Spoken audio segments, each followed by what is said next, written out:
Hello friends, welcome back to my YouTube channel. आज class 9 है polity का, जिसमें हम लोग पॉलिटी का क्रैश कोर्स करते थे।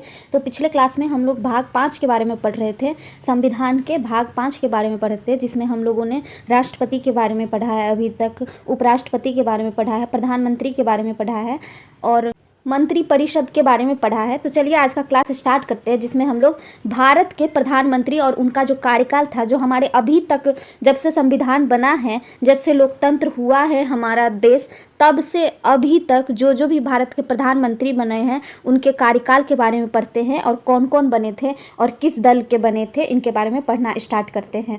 तो प्रधानमंत्री कौन होते हैं? ये मंत्रिमंडल और मंत्री परिषद दोनों के अध्यक्ष होते हैं। प्रधानमंत्री कौन होते हैं? तो मंत्रिमंडल और मंत्री परिषद दोनों के अध्यक्ष कौन होंगे? तो प्रधानमंत्री होंगे, प्राइम मिनिस्टर होंगे। और पीएम, सीएजी, महान्यायवादी, मंत्री आदि के जो नियुक्ति होते हैं, ये सब कौन करते हैं? तो करते तो हैं, वैसे कौन करते हैं? वैसे करते हैं राष्ट्रपति, लेकिन किनके सिफारिश से करते हैं? तो प्रधानमंत्री के ही सिफारिश से करते हैं। तो चलिए अब भारत के प्रधानमंत्री और उनके कार्यकाल के बारे में पढ़ना स्टार्ट करते हैं। पहला कौन बने थे? भारत के पहला प्रधानमंत्री कौन बने हैं? श्री जवाहरलाल नेहरू भारत के प्रथम प्रधानमंत्री प्राइम मिनिस्टर थे, जो कि आईएनसी भारतीय राष्ट्रीय कांग्रेस के नेता थे। और इनका कार्यकाल क्या था? 1947 से 1964 तक बने थे। 1947 से 1964 तक कौन बने थे? जवाहरलाल नेहरू। तो भारत के प्रथम प्राइम मिनिस्टर कौन थे? तो जवाहरलाल नेहरू थे। दूसरे कौन थे? श्री गुलजारी लाल नंदा थे। श्री गुलजारी लाल नंदा ये प्रथम कार्यवाहक थे भारतीय, ये भी कांग्रेस के ही थे। और ये 1964 से, क्योंकि ये कार्यवाहक थे तो इसलिए ये बहुत कम समय के लिए होते हैं, तो 27/5/1964 से 9/6/1964 तक इनका कार्यकाल रहा। श्री लाल बहादुर शास्त्री जो थे, ये भारतीय राष्ट्रीय कांग्रेस के थे। 1964 से 1966 तक रहा था, 2 साल का कार्यकाल इनका था। श्री गुलजारी लाल नंदा जो थे, ये जो पहले कार्यवाहक बने थे, ये फिर से प्रधानमंत्री बन गए। तो ये भारतीय राष्ट्रीय कांग्रेस के थे। ये 1966 से 1966 तक रहे थे। श्रीमती इंदिरा गांधी, तो श्रीमती इंदिरा गांधी 5वां प्राइम मिनिस्टर बनी थी हमारे देश की, भारतीय राष्ट्रीय कांग्रेस की थी। इनका कार्यकाल कहाँ से कहाँ तक था? तो 1966 से 1977 तक बनी थी। 1966 से 1977 तक इंदिरा गांधी हमारे देश की प्रधानमंत्री रही थी। उसके बाद श्री मोरारजी देसाई बने थे, जो कि जनता दल के थे। ये 1977 से 1979 ईस्वी तक थे। श्री चरण सिंह थे, जनता दल के थे। ये 1979 से 1980 तक रहे। फिर से इंदिरा गांधी आ जाती है। श्री चरण सिंह और श्री मोरारजी देसाई के बाद फिर से इंदिरा गांधी प्राइम मिनिस्टर बन जाती है और ये भारतीय राष्ट्रीय कांग्रेस की होती है। और इनका कार्यकाल इस बार 1980 से 1984 तक रहता है, लगभग 5 वर्षों का रहता है। और इसके बाद आते हैं राजीव गांधी, जो कि प्राइम मिनिस्टर बनते हैं भारतीय राष्ट्रीय कांग्रेस के, और इनका कार्यकाल 1984 से 1989 तक रहता है। उसके बाद श्री विश्वनाथ प्रताप सिंह आते, जो कि जनता दल के होते हैं, 1989 से 1990 तक रहते हैं। इसके बाद 11वां प्रधानमंत्री कौन बनते हैं? श्री चंद्रशेखर बनते हैं, समाजवादी जनता पार्टी के बनते हैं। 1990 से 1991 तक रहते हैं। श्री वीपी नरसिंह राव जो होते हैं, ये भारतीय राष्ट्रीय कांग्रेस के होते हैं, ये कांग्रेस के नेता होते हैं। 1991 से 1996 तक इनका कार्यकाल रहता है। अटल बिहारी वाजपेयी जी होते हैं, ये कहाँ के होते हैं? कांग्रेस के होते हैं, कांग्रेस दल के। इनका कार्यकाल 1996 से 1996 तक ही रहता है, 1 महीने का रहता है पहले। उसके बाद वो फिर से बनते हैं। श्री एच.डी. देवगौड़ा होते हैं, ये जनता दल के होते हैं। ये 1996 से 1997 तक रहता है। और श्री इंद्र कुमार गुजराल होते हैं, ये जनता दल के होते हैं, 1997 से 1998 तक रहता है। और पुनः श्री अटल बिहारी वाजपेयी भारत के प्रधानमंत्री बनते हैं, जो कि 16वां बनते हैं इस बार, और भारतीय राष्ट्रीय जनता पार्टी के होते हैं। और ये 1998 से 1999 तक इनका कार्यकाल रहता है। उसके बाद ये फिर से बनते हैं प्रधानमंत्री, और इस बार ये 1999 से 2004 तक रहते हैं। इसके बाद डॉक्टर मनमोहन सिंह आते हैं। डॉक्टर मनमोहन सिंह भारत के प्रधानमंत्री बनते हैं। ये भारतीय राष्ट्रीय कांग्रेस के होते हैं। 2004 से 2009 तक इनका कार्यकाल रहता है। फिर से डॉक्टर मनमोहन सिंह बनते हैं दूसरी बार, ये इस बार 2009 से 2014 तक रहते हैं। उसके बाद नरेंद्र मोदी आते हैं, जो कि 20वां प्रधानमंत्री है हमारे देश के, भारतीय जनता पार्टी के हैं। ये 2014 से 2019 तक बने पहली बार।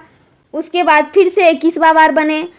और इस बार 2019 से 2024 तक बने थे। फिर से तीसरी बार श्री नरेंद्र मोदी जी बने भारतीय जनता पार्टी के जो नेता है, ये तीसरी बार हमारे देश के प्राइम मिनिस्टर बने हैं, जो कि 9/6/2024 से अभी तक है, वर्तमान में है।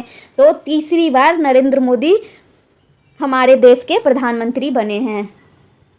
अब हम लोग उप प्रधानमंत्री के बारे में पढ़ते हैं, वाइस प्राइम मिनिस्टर के बारे में पढ़ते हैं। इसके बारे में संविधान में कोई स्पष्ट चर्चा नहीं दिया गया है, यह राजनीतिक उद्देश्य के लिए बनाया गया पद है। तो उप प्रधानमंत्री के बारे में कुछ भी स्पष्ट रूप से चर्चा नहीं किया गया है हमारे संविधान में, ये राजनीतिक उद्देश्य से इस पद को बनाया गया। जब प्रधानमंत्री भारत से बाहर होते हैं तब उप प्रधानमंत्री इस पर नियंत्रण रखते हैं देश पर। तो जब प्रधानमंत्री हमारे देश से बाहर जाते, दौरा पर जाते हैं, तब उप प्रधानमंत्री देश पर नियंत्रण रखते हैं। जब उप प्रधानमंत्री नहीं रहते हैं तब कौन देश पर नियंत्रण रखते हैं? तो गृह मंत्री। तो हमारे देश का सबसे बड़ा पद कौन सा है? तो सबसे बड़ा पद होता है राष्ट्रपति का। राष्ट्रपति के बाद प्रधानमंत्री का, और प्रधानमंत्री के बाद गृह मंत्री का सबसे बड़ा पोस्ट होता है हमारे देश में।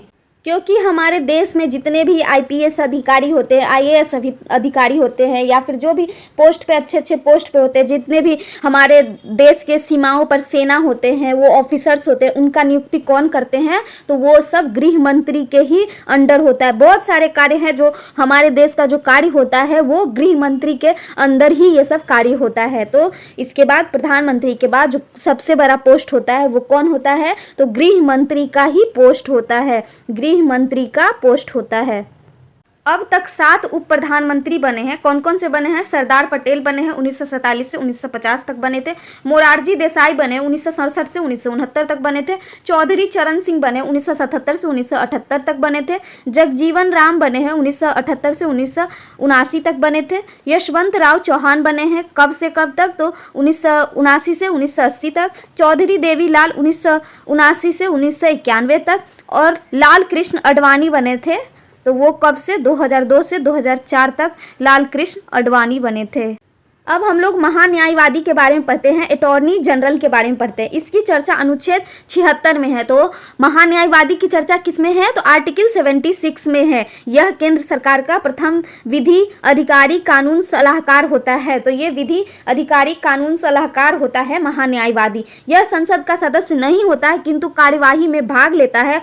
यह मतदान नहीं कर सकता है। इन्हें वेतन संचित विधि से नहीं मिलता। इन्हें वेतन तो नहीं मिलता है, लेकिन सारी सुविधाएं इनको मिलती है।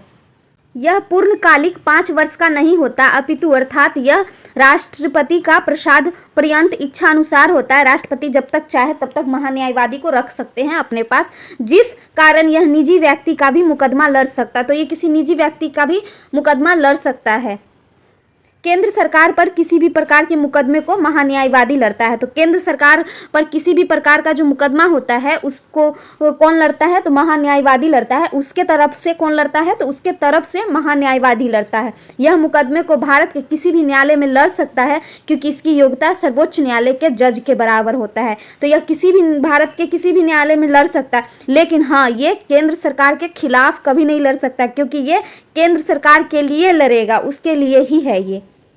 इसे सोलिसिटर जनरल सहायक देता है। एसजी को एडिशनल सोलिसिटर जनरल सहायक देता है। वर्तमान में महान्यायवादी आर वेंकट रमनी है। तो अभी महान्यायवादी कौन है? तो आर वेंकट रमनी है। अनुच्छेद 77 में है, केंद्र सरकार के कार्यों की संचालन की चर्चा है, जो विभिन्न मंत्रालय द्वारा संपन्न होता है। राष्ट्रपति इनके कार्यों को आसान बनाने के लिए कानून बना सकते हैं।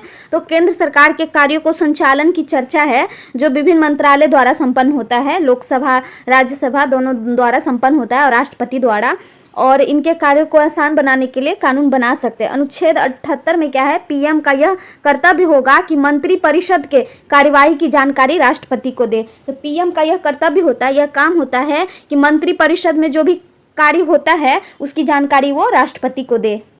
तो चलिए अब पढ़ते हैं केंद्र राज्य समकक्ष अनुच्छेद कुछ होते हैं, उसके बारे में पढ़ते हैं, जिसमें 89 प्लस करने पर, जैसे प्रधानमंत्री का है 74, आर्टिकल 74 में है, प्रधानमंत्री के बारे में बताया गया है, और मुख्यमंत्री के बारे में 163 में बताया गया है। राष्ट्रपति क्षमादान जो है 72 में बताया गया, उसमें 89 जोड़ते हैं तो फिर किसके बारे में बताया गया? राज्यपाल क्षमादान के बारे में बताया गया। महान्यायवादी 76, आर्टिकल 76 में महान्यायवादी है। और महाधिवक्ता किस में है? आर्टिकल 165, 89 प्लस करने पे 165 होता है, उसमें महाधिवक्ता है। संसद क्या है? 79 में है।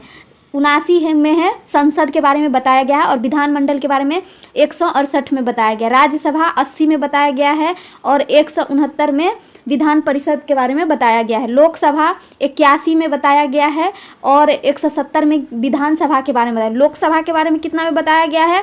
81 में। लोकसभा 81 में और विधानसभा 170 में बताया गया है। अब हम लोग संसद के बारे में पढ़ते हैं। अनुच्छेद 79 में लिखा गया है संसद के बारे में। इसमें संसद की चर्चा है जो राज्यसभा, लोकसभा और राष्ट्रपति से मिलकर बनेगा।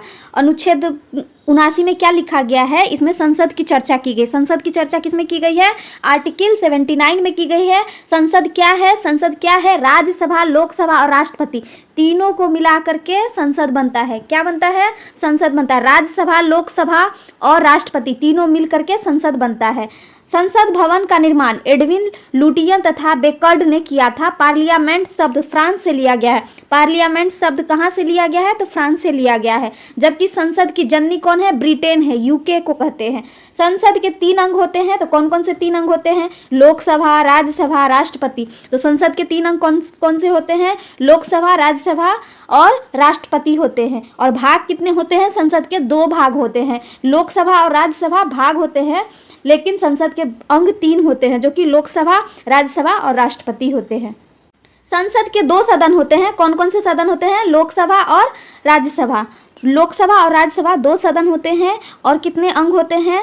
लोकसभा, राज्यसभा और राष्ट्रपति 3 अंग होते हैं। संसद किसी अंतर्राष्ट्रीय संधि या समझौता को किसी भी राज्य में लागू कर सकती है बिना उस राज्य के अनुमति के। तो संसद चाहे तो किसी भी अंतर्राष्ट्रीय संधि या समझौता होता है उसको किसी भी राज्य में लागू कर सकती है बिना किसी अनुमति के। संप्रभुता, संप्रभुता क्या होता है? इसका अर्थ है कि किसी देश की सर्वोच्च शक्ति या अधिकार किसी बाहरी शक्ति से प्रभावित नहीं होती है। तो संप्रभुता क्या होती है? इसका अर्थ होता है कि किसी भी देश की जो सर्वोच्च शक्ति या अधिकार होता है वो बाहरी शक्ति से कभी भी प्रभावित नहीं होगा। भारत में यह शक्ति किसके पास है? तो यह शक्ति बस किसके पास है? संसद के पास ही संप्रभुता की शक्ति है। ओल्ड पार्लियामेंट, अभी जानते हैं कि अभी नया पार्लियामेंट भी बन गया है। तो ओल्ड पार्लियामेंट में क्या है? संसद भवन के बीच एक भाग सेंट्रल हॉल कहलाता है। ओल्ड पार्लियामेंट जो है वो संसद भवन के बीच में एक सेंट्रल हॉल कहलाता है। विदेशी अतिथि सेंट्रल हॉल में ही भाषण देते हैं। जब भी कोई विदेशी अतिथि आते हैं, दूसरे देश के राष्ट्रपति या कोई आते हैं, तो वो विदेश मंत्री या फिर कोई भी मंत्री आते हैं तो वो सेंट्रल हॉल में ही भाषण देते हैं। संविधान का निर्माण सेंट्रल हॉल में ही बैठकर हुआ था। तो उस समय ओल्ड पार्लियामेंट था, तो उस समय में संविधान का निर्माण सेंट्रल हॉल में ही हुआ था, ओल्ड पार्लियामेंट में ही हुआ था, जिसका सेंट्रल हॉल के भाग में हुआ था। इसमें 1000 आदमी तक बैठ सकता है ओल्ड पार्लियामेंट में। ये है हमारा ओल्ड पार्लियामेंट का भाग। इस तरह का बनाया गया है ओल्ड पार्लियामेंट, जिसमें इस तरफ है लोकसभा जिसमें 543 सीट होते हैं और इस तरफ है राज्यसभा जिसमें 245 सीट है। और बीच में क्या है? सेंट्रल हॉल, जिसमें कोई भी विदेशी मंत्री आते हैं, कोई भी विदेशी गेस्ट आते हैं तो वो यहीं पर बैठ करके भाषण देते हैं। और हमारा न्यू पार्लियामेंट कैसा है? तो ये ट्रायंगल के शेप में है। ट्रायंगल के शेप में बनाया गया है हमारा न्यू पार्लियामेंट। हमारा नया संसद कैसा है? तो नया संसद भवन सेंट्रल विस्टा प्रोजेक्ट के तहत निर्मित हुआ है। तो हमारा जो नया संसद है वो विस्टा प्रोजेक्ट के तहत निर्मित हुआ है। वास्तुकार इसका कौन है? तो बिमल पटेल है। आकृति कैसा है? त्रिकोणीय है। ट्रायंगल के शेप में हमारा नया संसद है।